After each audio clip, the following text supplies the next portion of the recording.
السلام عليكم ورحمة الله وبركاته يا حبايبي، عاملين ايه؟ بصوا يا جماعة عشان ما اطولش عليكم الفيديو، دي كوباية دقيق عادية نخلتها، ودي كوباية دقيق ايه سيسس دقيق ذرة هنخلها يا جماعة. الصينية اللي هعملها دي من غير بيض ولا لبن ولا برتقال، لا بيض ولا لبن ولا بيض، هتبقى ايه صيامي اهو. بصوا بقى انا خلت كده ازاي، لازم النخل كده. والصينيه دي هتبقى كام؟ كوبايتين دقيق ذره وكوبايه دقيق عادي وكوبايه برتقال. وبصوا في تكات وحاجات هتبقى في الفيديو ده، خليكم معايا للاخر. وقش البرتقال وزبده، الكوبايه دي برضو المج ده زبده على زيت، وهنحط نشا في تكه بقى يا جماعه.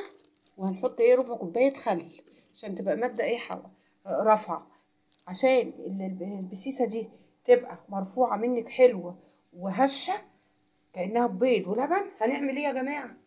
هننخل الدقيق ده بتاع 5-6 مرات، فهنخله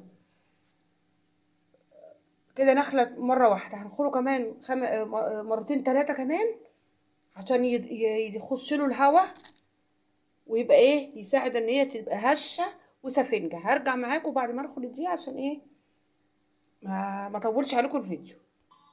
بصوا يا حبايبي انا خدت الدقيق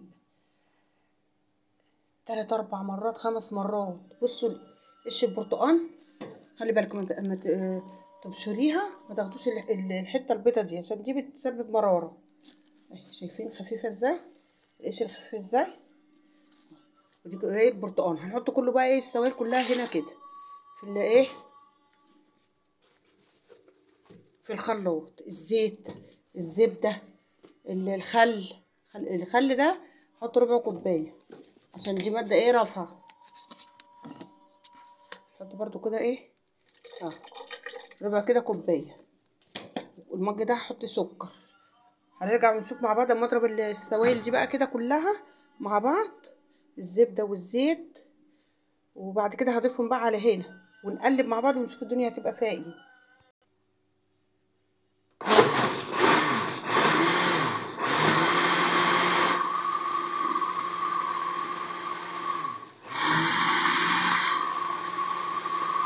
كده يا حبايبي انا ضربت ايه كل المواد السائله.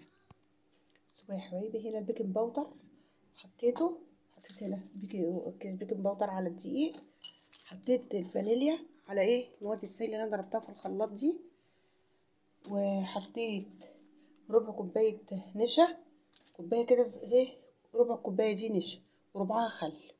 الخل حطيته هنا المواد السائله، النشا حطيته هنا، والبيكنج باودر. هنقلب بقى كده مع بعض كل ده كده وهنرجع هنشوف الدنيا فيها ايه. هقلب بقى السائل ده هنا، او هقلب السائل ده هنا، او هقلب كده واحط ايه كده في الخلاط معلقتين كده وهضربهم ونرجع مع بعض ونشوف الدنيا فيها ايه. هضرب بقى في الخلاط ونرجع مع بعض نشوف تكه واحده واطفي واحط برضو معلقتين. هرجع اخلص كله وارجع واقول لكم بقى هنعمل ايه مع بعض. بصوا في سر هنا في الكوبايه دي، خليكم معايا عشان تعرفوا ايه السر في الكوبايه دي. بصوا يا حبايبي بقى ضربتها في الخلاط. بصوا دي طبعا مش قوام الكيكه ده، كده تبقى عيش. فاحنا السر في ايه بقى؟ في الكوبايه دي. عشان كده بقول لكم خليكم في الفيديو معايا من اوله لاخره، عشان كل طاقه في الفيديو، كل خطوه في الفيديو مهمه قوي. دي ميه مغليه وبردت كده. بصوا يعني يا دوبك سخن. هنضيف هنا بقى كده عشان عايزين القوام بقى البيت. نحط بقى